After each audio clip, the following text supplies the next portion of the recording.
Hello everyone, this is John F. Kennedy here, but you can call me JFK.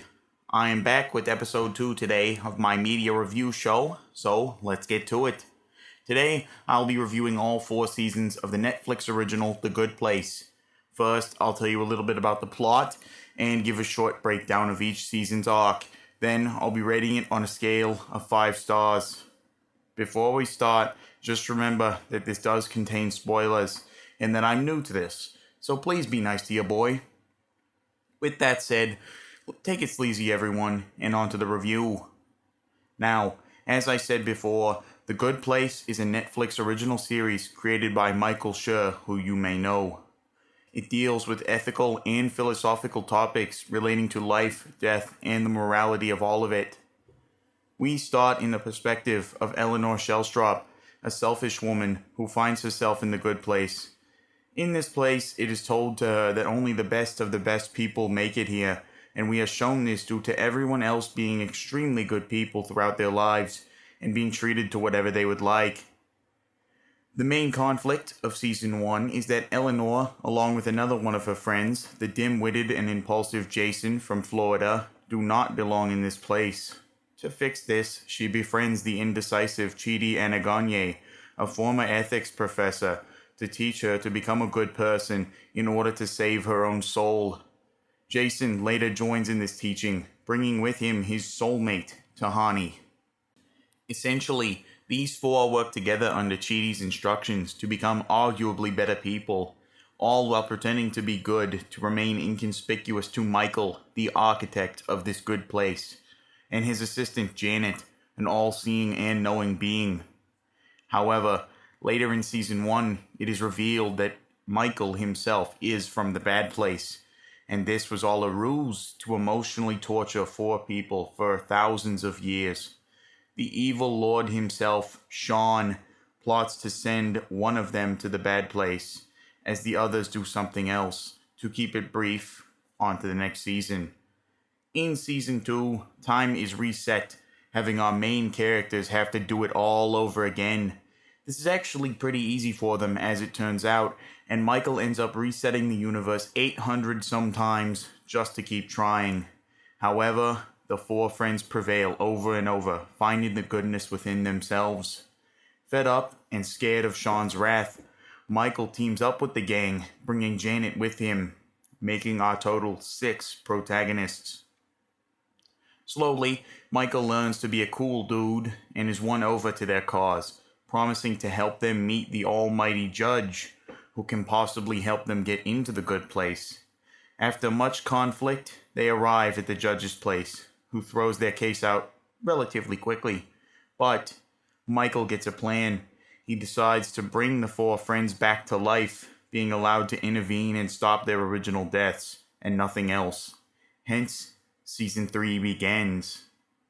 For Season 3, it focuses on Eleanor and the gang facing various conflicts on Earth and trying to become better people all over again.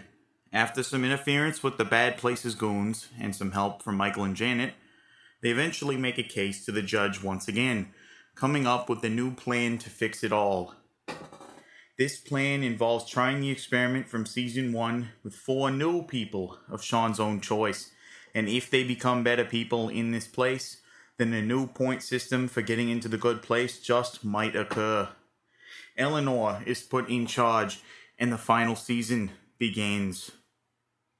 In the final season, we see the main cast attempt to influence the next 4 people becoming good.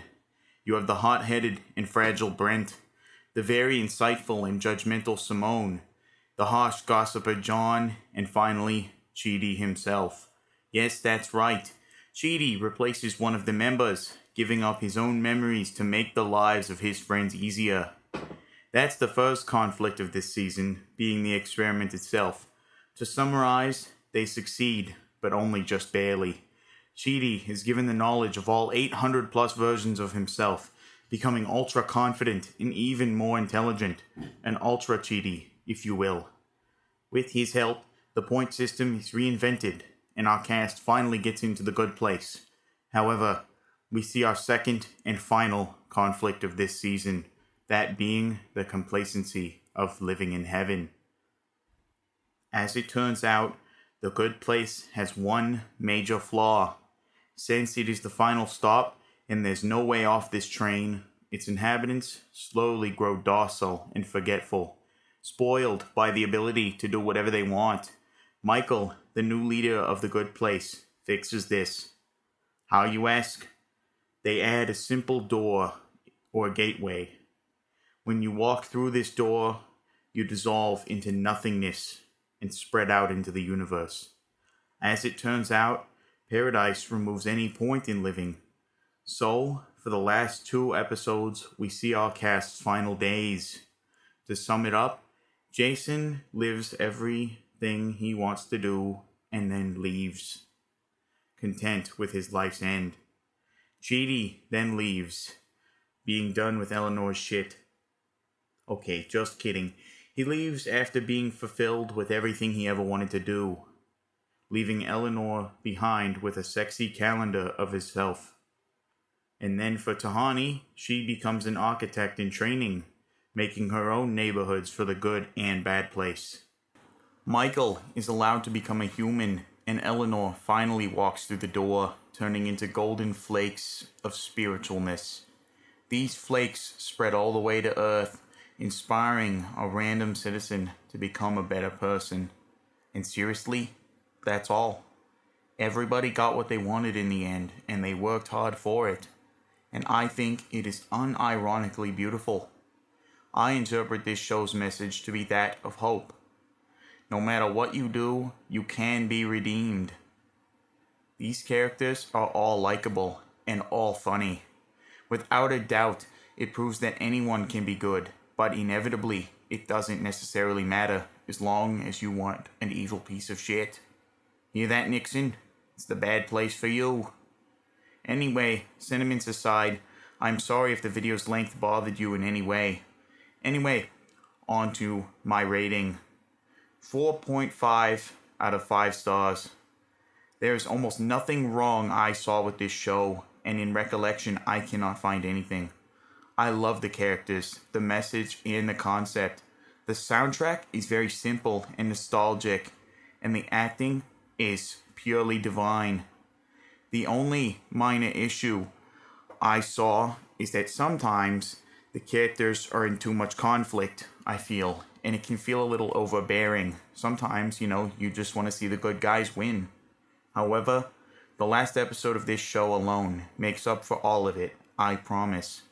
So, that is my review, everyone.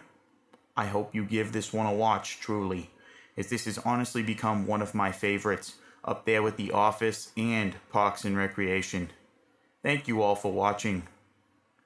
Please consider leaving a like or sub, and let me know what you thought in the comments. See you in the next one. Kennedy out!